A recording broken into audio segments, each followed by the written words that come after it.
Hello दोस्तों, नमस्कार। स्वागत है आप सभी का एग्जाम लवर्स पर। मैं हूं राजन महाजन और लेखपाल भर्ती 2022 के टारगेट सीरीज में आप सभी का बहुत बहुत स्वागत है। टारगेट सीरीज के अंतर्गत हम आपसे टॉप 1000 एमसीक्यूज की जो श्रृंखला डिस्कस करते हैं, आज उसी की कड़ी में हम लोग पढ़ेंगे। अभी तक 4 क्लासेस आपकी हो चुकी हैं और इसमें मैंने आपको बहुत सारे टॉपिक डिस्कस किए हैं। आज उसी की कड़ी में नेक्स्ट टॉपिक है और ये आपका भारतीय इतिहास और भी बहुत सारी चीज़ों से मिसलेनियस एमसीक्यू सीरीज होगी। तो चलिए एक प्रश्न को डिस्कस करते हैं और उसके आंसर को समझने का प्रयास करते हैं। दिल्ली सल्तनत में लाख बख्श किस शासक को कहा जाता था? याद रखिएगा, लाख बख्श का एक प्रश्न बहुत ज़्यादा पूछा जाता है और लाख बख्श का मतलब होता है लाखों का दान करने वाला। तो लाखों का दान करने वाला कुतुबुद्दीन ऐबक है आपका। एक मिनट आप लोग देखेंगे, राइट आंसर इसका क्या होगा? कुतुबुद्दीन ऐबक। याद रखिएगा, कुतुबुद्दीन ऐबक यानी ऑप्शन सी इसका राइट आंसर होगा। लाखों का दान करने वाला कुतुबुद्दीन ऐबक, जो कि गुलाम वंश का संस्थापक माना जाता है। और गुलाम वंश का समय यदि आप देखें तो 1206 से 1290 यानी 1206 से 90 के बीच आपका माना जाता है। याद रखिएगा। यहाँ पर नेक्स्ट देखेंगे हम लोग क्वेश्चन 2। निम्नलिखित में से टोडरमल की भू राजस्व व्यवस्था किससे संबंधित थी? टोडरमल आप पहले तो समझेंगे अकबर के नवरत्न। यदि आप लोगों ने नवरत्न का अकबर का वीडियो ना देखा हो तो बहुत छोटा सा वीडियो है, प्ले लिस्ट में डला हुआ है, आप जाकर देख लीजिए। टोडरमल अकबर के एक बहुत महत्वपूर्ण पद और राजस्व व्यवस्था संबंधी काम देखते थे। साथ ही साथ टोडरमल की जो भू राजस्व की व्यवस्था है वो जब्ती नाम से जानी जाती है। याद रखिएगा, ऑप्शन बी जब्ती व्यवस्था। ऑप्शन बी जब्ती व्यवस्था का मतलब जब्त करने से नहीं है, ये एक राजस्व की व्यवस्था होती थी। टोडरमल अकबर के नौरत्नों में से एक थे और साथ ही साथ अकबर की जो मनसबदारी व्यवस्था उससे भी प्रश्न आता है। ये टोडरमल की जब्ती व्यवस्था है। नेक्स्ट देखेंगे हम लोग क्वेश्चन 3। भारतीय राष्ट्रीय कांग्रेस के प्रथम मुस्लिम अध्यक्ष कौन थे? देखिए, भारतीय राष्ट्रीय कांग्रेस की बात की जाए तो 1885 में कांग्रेस की स्थापना होती है और 1885 यानी दिसंबर 1885 के बाद मुस्लिम जो अध्यक्ष बनने वाले पहले व्यक्ति थे वो कौन थे? बदरुद्दीन तैयब। ऑप्शन डी इसका क्या होगा? Right answer. यानी पहले में आपके बनते हैं व्योमेश चंद बनर्जी, डब्ल्यूसी बनर्जी। दूसरे में बनते हैं आपके दादा भाई नौरोजी। तीसरे में बनते हैं बदरुद्दीन तैयब और चौथे में बनते हैं आपके ईसाई यानी जो अंग्रेज हैं। यानी सीक्वेंस है हिंदू, पारसी, मुस्लिम और ईसाई, ये चारों सीक्वेंस से बनते हैं। बदरुद्दीन तैयब 1888 के जो मद्रास में अधिवेशन हुआ उसके अध्यक्ष थे। नेक्स्ट देखेंगे क्वेश्चन 4।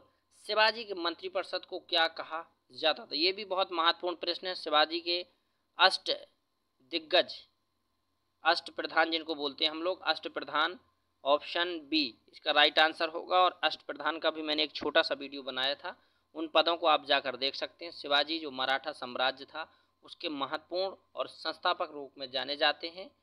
मराठा आप जानते हैं कि जो आपका मुंबई, गुजरात और मध्य प्रदेश का जो एक क्षेत्र था विशेष मराठा से संबंधित था।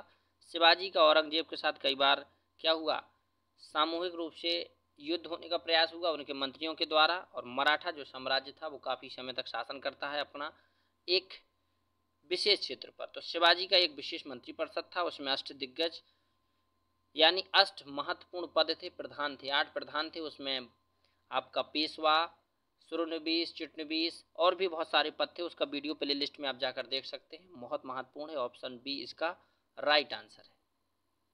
क्वेश्चन आपका 5।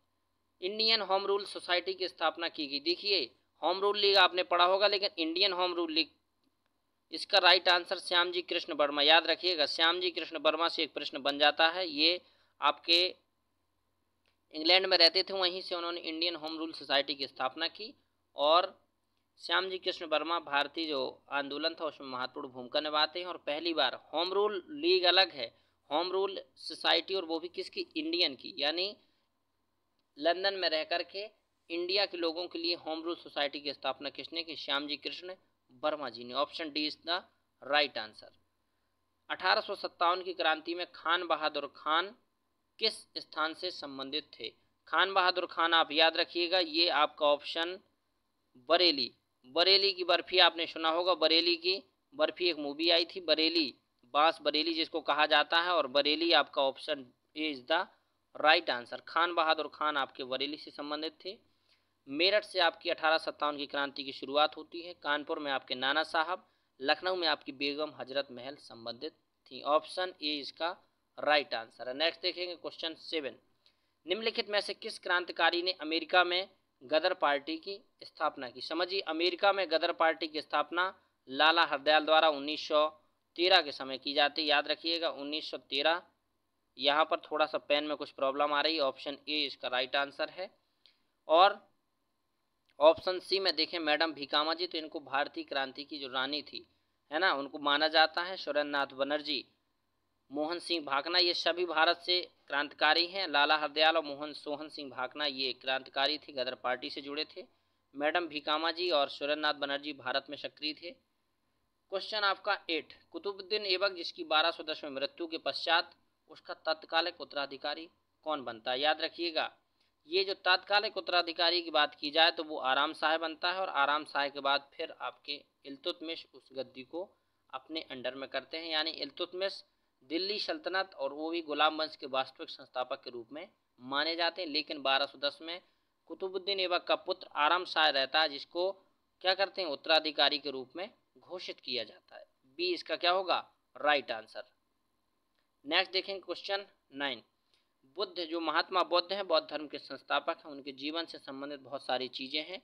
उसको क्या है, एक हम लोगों को सूची फर्स्ट और सूची सेकंड से मिलाना है। आप यहाँ पर देखिए, जन्म, गृह त्याग, ज्ञान और मृत्यु। ज्ञान उनको बोधि वृक्ष पीपल के नीचे हुआ था, तो सी का 3 आप सीधे मिला सकते हैं। मृत्यु उनकी उसको स्तूप माना जाता है, यहीं पर C3D4 जहाँ मिल रहा हो आपका C3D4 वहीं पर आप मार दीजिए। ऑप्शन सी इसका राइट आंसर है। अब ए का 1 आपका सही है, बी का 2, सी का 3, डी का 4, यानी 1 2 3 4 आमने सामने दोनों सुमेलित हैं, राइट है आपका ऑप्शन सी। नेक्स्ट देखेंगे हम लोग क्वेश्चन 10, सती प्रथा का प्रथम अभिलेख स्मारक किस स्थान पर मिलता है। सती प्रथा आप जानते हैं, इसका एक प्रश्न बनता है 1829, सती प्रथा का जो क्वेश्चन है 1829 में, और साथ ही साथ उससे एक वर्ष पहले ब्रह्म समाज की स्थापना होती है। लॉर्ड विलियम बेंटेक द्वारा सती प्रथा का उन्मूलन किया गया। सती प्रथा का प्रथम जो अभिलेख मिलता है वो एरड़ अभिलेख 510 ईस्वी में, गोपराज करके एक सेनापति थे, उन्हीं की लड़ते हुए मृत्यु हो जाने की वजह से उनकी पत्नी का जो सती होने का एक अभिलेख में वर्णन मिलता है। ऑप्शन ए इसका क्या होगा, राइट आंसर होगा। याद रखिएगा, हिस्ट्री का प्रश्न है आपका एरड़ अभिलेख, ऑप्शन ए। नेक्स्ट देखें क्वेश्चन 11, निम्नलिखित में से किस शासक ने आगरा नगर की स्थापना की। ये प्रश्न बहुत बढ़िया है। लोधी वंश के एक शासक थे सिकंदर लोधी, इनके द्वारा 1504 में आगरा की स्थापना की गई। 1504 याद रखिएगा आप। पेन में पता नहीं कोई प्रॉब्लम आ रही है तो पेन नहीं चल रहा है आप, लेकिन फिर भी जो मैं बोल रहा हूँ उसको आप समझते चलेंगे। ऑप्शन डी इसका क्या होगा, राइट आंसर। लोधी वंश के शासक थे। दिल्ली सल्तनत में आपकी सबसे पहले आता है कौन सा, गुलाम, खिलजी, तुगलक, सैयद और लोधी। तो लोधी 5वां वंश था, सिकंदर लोधी, उसके बाद आएंगे आपके इब्राहिम लोधी और बहलोल लोधी, जो आपका लोधी वंश की स्थापना की गई। फिर सिकंदर लोधी, सिकंदर शाह नाम था इसका, इसी के नाम से इसका आगे नाम जुड़ गया लोधी वंश की वजह से। और लास्ट जो शासक है 1526 में पानीपत का जो युद्ध होता है बाबर और साथ ही साथ इब्राहिम लोधी के बीच, वहीं से लोधी वंश का अंत होता है और मुगल साम्राज्य की नींव डलती है। नेक्स्ट देखें क्वेश्चन 12, सीमांत गांधी यानी फ्रंटियर गांधी के नाम से किसको जाना जाता है। खान अब्दुल गफ्फार खान को। Option D is the right answer. ये आपके अफगानिस्तान से संबंधित थे और भारत के ऐसे व्यक्ति हैं विदेशी जिनको भारत के सर्वोच्च नागरिक सम्मान यानी भारत रत्न से नवाजा गया है, Khan Abdul Ghaffar Khan. Option D is the right answer. गुप्तकालीन दशावतार मंदिर कहाँ स्थित है। तो आप देखिए, गुप्त वंश 319 से 500 ईस्वी के लगभग इनका जो समय चलता है। गुप्त काल में आपके बहुत सारे स्थापत्य कला का विकास हुआ, उसमें ज़्यादातर जो गुप्त वंश था वो हिंदू धर्म और साथ ही साथ कुछ बौद्ध धर्म को भी प्राश्रय दे रहा था। उस दौरान आपका दशावतार यानी 10 अवतार का मंदिर, याद रखिएगा 10 अवतार का मतलब 10 अवतार। 10 अवतार किसके, भगवान के विभिन्न प्रकार के अवतार रहे होंगे। उसका जो राइट आंसर होगा देवगढ़ झांसी यानी आपके ललितपुर में है। Option C is the right answer. Next देखेंगे नागर शैली में ये बना हुआ है, इसका आप थोड़ा सा और समझ लीजिए व्याख्या। नागर शैली, नागर शैली में ये गुप्तकालीन दशावतार मंदिर का निर्माण किया गया है। नेक्स्ट देखेंगे उद्देश्य का, यानी प्रियम्बल में वर्णित सामाजिक आर्थिक और राजनीतिक न्याय का आदर्श किस क्रांति से संबंधित है। प्रियम्बल आप देखिएगा 1973 में एक बाद आता है केशवानंद भारती बनाम भारत संघ, और उस बात के बाद ही उद्देशिका को भारत के संविधान का एक महत्वपूर्ण अंग माना जाता है। उसमें एक बार संशोधन में किया गया है 42वें संविधान संशोधन 1976 के द्वारा। उसमें आपके समाजवादी, पंथ निरपेक्ष और अखंडता शब्द भी जोड़े गए हैं, लेकिन जो हमारा उद्देशिका है वो 3 प्रकार के न्याय की बात करता है, सामाजिक, आर्थिक और राजनीतिक की। तो ये आपका कहाँ से लिया गया, रूसी क्रांति से, याद रखिएगा रूस की क्रांति से लिया गया है। ऑप्शन ए इसका क्या होगा, राइट आंसर होगा। पहले राज्य पुनर्गणना आयोग के अध्यक्ष कौन थे। जो राज्य हैं, आज हमारे बहुत सारे राज्य हैं, लेकिन जब देश आज़ाद हुआ उस समय इतने राज्य नहीं थे। पहले राज्य पुनर्गठन, देखिए यहाँ पर राज्य लिखा, याद रखिएगा, ऐसा नहीं आप सीधे टिक लगा दें। तो राज्य जो पुनर्गठन आयोग है वो अपनी अलग जगह है, पुनर्गठन आयोग जो बना था वो अलग चीज़ है। फजल अली इसके अध्यक्ष, जो राज्यों के हिसाब से राज्यों का पुनर्गठन कैसा हो उसके अध्यक्ष पहले थे फजल अली। ऑप्शन डी इसका क्या होगा, राइट आंसर हो। 16वां प्रश्न, भारतीय संविधान का कौन सा अनुच्छेद स्पर्शता का उन्मूलन करता है। यानी जो आपकी अनटचेबिलिटी यानी स्पर्शता है वो संविधान के राइट टू इक्वलिटी में आती है, और राइट टू इक्वलिटी आपका 14 से 18 है, यानी आर्टिकल 17 अस्पृश्यता का अंत करता है, 18 उपाधियों का अंत करता है, 19 में आपकी फिर फ्रीडम ऑफ स्पीच है, 14 में आपका विधि के समान समता, 15वां में धर्म, मूल, वंश, जाति, लिंग के आधार पर आपका लोगों के बीच भेदभाव न होना, 16 में अवसर की समानता, 17 में अस्पृश्यता और 18 में उपाधियों का अंत। ये राइट टू इक्वलिटी है। आर्टिकल आपका 12 से 35 तक फंडामेंटल राइट का वर्णन है, भाग 3 में, याद रखिएगा option B is the right answer.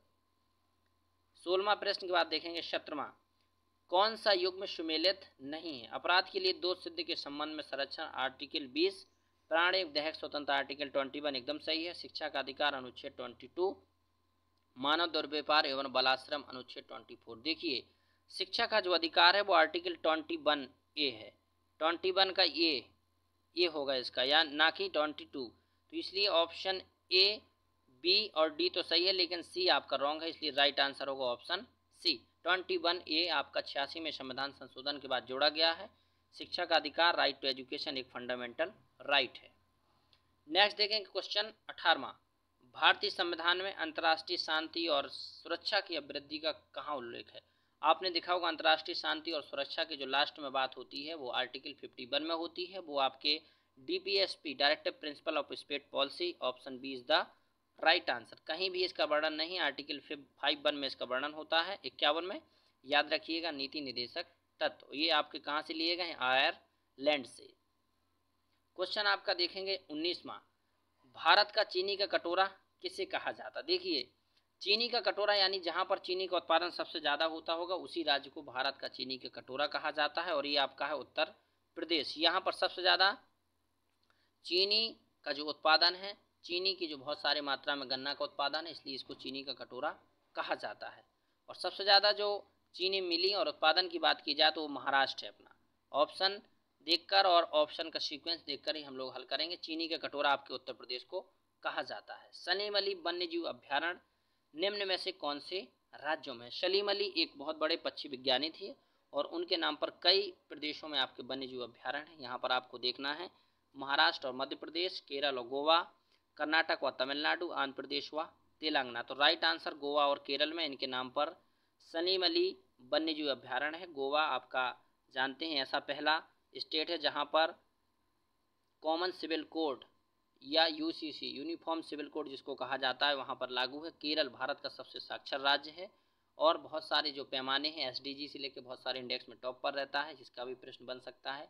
Salim Ali वन्य जीव अभ्यारण्य आपके गोवा और केरल दोनों राज्यों में अवस्थित है। नेक्स्ट देखेंगे 21 प्रश्न, निम्नलिखित में से जैव विविधता हॉटस्पॉट स्थल है। देखिए भारत में जैव विविधता हॉटस्पॉट जो मुख्यतः माने जाते हैं वो पश्चिमी घाट के, पूर्वी हिमालय, इंडो बर्मा और साथ ही सुंडालैंड। 4 प्रकार के हॉटस्पॉट भारत में पाए जाते हैं। यहाँ पर डी ऑप्शन सही होगा, सुंडालैंड नहीं दिया गया है। तीनों के तीनों आपके हॉटस्पॉट है। हॉटस्पॉट का मतलब जैसे मोबाइल का हॉटस्पॉट से हम लोग डाटा ट्रांसफ़र करते हैं उससे नहीं है, इसका मतलब है कि ऐसा क्षेत्र जहाँ पर ज़्यादा से ज़्यादा मात्रा में बायोडाइवर्सिटी है, यानी ज़्यादा से ज़्यादा जीव जंतुओं की प्रजातियाँ वहाँ पर उपलब्ध हैं। ऑप्शन डी इसका राइट आंसर होगा 22।